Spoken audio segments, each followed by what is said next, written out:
Hello again from your infectious disease specialists. We're here to talk about Mpox, a virus formerly known as monkeypox. Variola virus, which causes smallpox, comes from the same family as Mpox. Mpox symptoms are similar to smallpox but are milder and are rarely fatal. Viruses have subgroups based on their genetic makeup and are grouped into clades. There are two main Mpox virus clades that share similar genetic sequences, namely clade 1 and clade 2, and they're further divided into the following. Clade 1, or the Central African clade, is associated with more severe disease, with mortality rates of up to 10%. On the other hand, clade 2, or the West African clade, is associated with less severe disease, with a mortality rate ranging between 1 to 3.6%. In 2022, a global outbreak of Mpox was caused by the clade 2 strain. Mpox continues to be a threat today. Since early May 2022, cases of Mpox have been reported from countries where the disease was not originally seen. In July 2022, the multi-country outbreak of Mpox was declared as a public health emergency of international concern, as it spread rapidly via sexual contact across a range of countries where the virus had not been seen before.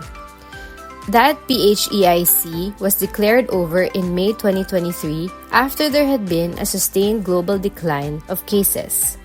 To describe the 2022 outbreak, as of November 2023, these are the top 10 countries that have reported the highest cumulative number of cases and account for about 81.4 cases reported globally. Why is Mpox again a global concern? Mpox has been reported in the Democratic Republic of Congo for over a decade. Last year, there was rapid emergence of a clade 1b strain that originated from this area and fastly spreading into neighboring countries. This is one of the reasons why Mpox has again been declared a public health emergency of international concern this August 2024. Seen here in yellow would be Mpox clade 2 spread outside endemic areas in Africa beginning 2022. There are also growing outbreaks of clades 1A and 1B affecting the Democratic Republic of Congo and other countries in Africa. As of August 2024, clade 1B has also been detected beyond Africa. Beginning January 1, 2022, there have been close to 103,000 laboratory-confirmed cases of Mpox globally and 223 deaths. Since then, Mpox has been reported in 121 countries or territories in all 6 WHO regions. In the Philippines, during the 2022 outbreak, we had 9 confirmed cases, with the last case being reported in December 2023. The situation is currently evolving as there are currently 8 reported cases since August 2024. How does Mpox spread from one person to another? You can get Mpox through close physical contact with a rash, scabs, or bodily fluids, where you have skin to skin, mouth to mouth, or mouth to skin. You can also get Mpox through prolonged face-to-face contact, wherein respiratory secretions can be secreted. You can also get it through touching contaminated surfaces or clothing. People with multiple sexual partners, men who have sex with other men, those belonging to the same household or close community as someone with Mpox, healthcare workers, and those who travel to countries with endemic or ongoing transmission are at a higher risk for acquiring Mpox. What are the symptoms of Mpox? It actually depends on which stage of the illness you are in. It takes about 5 to 21 days for the virus to incubate after you get exposed and infected. It is usually followed by a prodrome or a febrile stage, which lasts about 1 to 4 days. This stage is characterized by fever, headache, muscle aches or pains, swollen lymph nodes, fatigue, chills, or sore throat. After the prodrome stage comes the rash.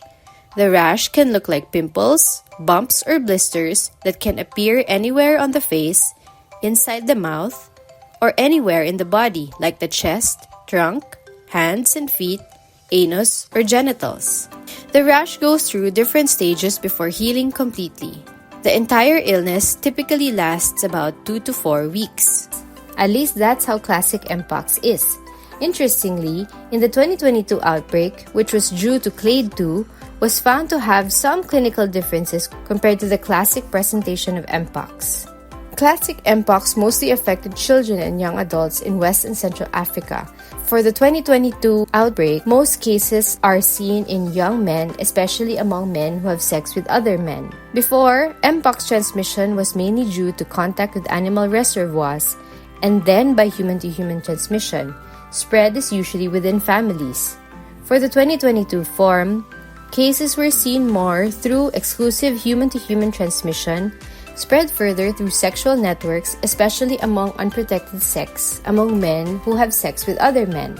We've learned about the phases of Mpox and how, after getting exposed, it incubates. You might get a few prodromal symptoms like fever or swollen lymph nodes for a few days, and then the rash comes out. For the 2022 form, the prodrome might not always be present anymore, and lesions are now seen in unusual places like the genital and the perianal area. For more details of the different clinical presentations of recent Mpox cases, please refer to this atlas prepared by the WHO. How do you diagnose Mpox? Seen here would be the Department of Health updated case definitions for Mpox, suspected case and probable case. A confirmed case of monkeypox requires laboratory confirmation via detecting viral DNA sequences via RT-PCR. The specimen can only be collected by a trained personnel. To improve the yield of sampling, the recommended specimen is a skin lesion sampled preferably from fluid-filled lesions, and this includes swabs of the lesion surface, exudates, or less ideally, lesion crusts, collected after donning proper PPE, sanitizing the skin, and vigorously swabbing the lesion base. It's important to remember that people with Mpox are usually contagious during the prodrome or the febrile stage and up to the time that they have the rash. Up to when is Mpox usually contagious? Most people will be able to transmit the virus until all the lesions have been replaced with new skin. This usually lasts around 21 days. Mpox quarantine and isolation. For suspected, probable, or confirmed cases who have uncomplicated disease and are not high risk for complications, they may remain in home isolation provided that they are able to care for themselves independently, are ambulatory, and have full access to food or water. What to do if you have Mpox? Guidelines for home care. Stay in a separate room or area away from shared spaces. Separate your utensils, linens, beddings, towels, and avoid sharing personal items. Avoid peeling the scabs or doing skin manipulation. Cover the skin lesions. Wear a mask, especially if you have respiratory symptoms. Stay away from animals, including pets. Do not engage in any sexual or intimate activity involving direct physical contact. Disinfect surfaces frequently using common household disinfectants. Do wet mopping or cleaning and avoid sweeping, dusting, or vacuuming.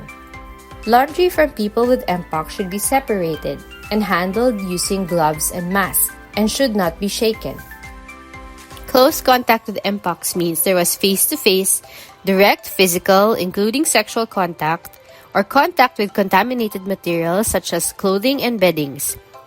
Face-to-face contact includes healthcare workers with no PPE. Quarantine is not needed if a close contact is asymptomatic. However, the person exposed must do active self-monitoring for 21 days and isolate promptly and test if he develops any compatible symptoms. During the 21-day monitoring period, he must also practice hand hygiene and respiratory etiquette, have no direct contact with pregnant or immunocompromised people. This would sometimes warrant healthcare workers to be reassigned. They should also avoid contact with young children. How do you treat Mpox? Treatment of Mpox is mainly supportive, namely, giving pain or fever medicine, providing hydration, and doing appropriate wound care with saline flushes and prevent bacterial superinfection. If there is rectal involvement, stool softeners can be provided. Mouth rinses for oral lesions can also be given. Antiviral medications that work for smallpox can be used for monkeypox. An example is tecovirimat, but these antiviral medications are usually accessible through clinical trials and are only indicated for those with severe Mpox or at high risk for severe disease, namely severely immunocompromised people, such as those with HIV, cancer, post-organ transplant, post-chemo or post-radiation, or those taking high-dose steroids.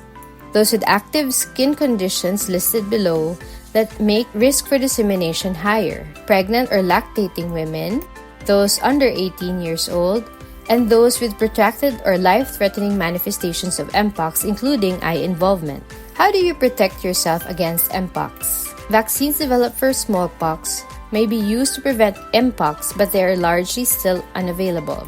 Masks continue to protect against respiratory secretions. Avoid close skin-to-skin contact with someone with a rash. Avoid contact with objects that a person with Mpox has used. Practice safe sex and be very discriminate with your sexual partners. Hand hygiene. When caring for someone who is sick, wear the right PPE and disinfect properly. If you have symptoms or potential contact, seek medical care immediately. When traveling abroad, plan ahead and check for Mpox cases. If possible, avoid crowded places.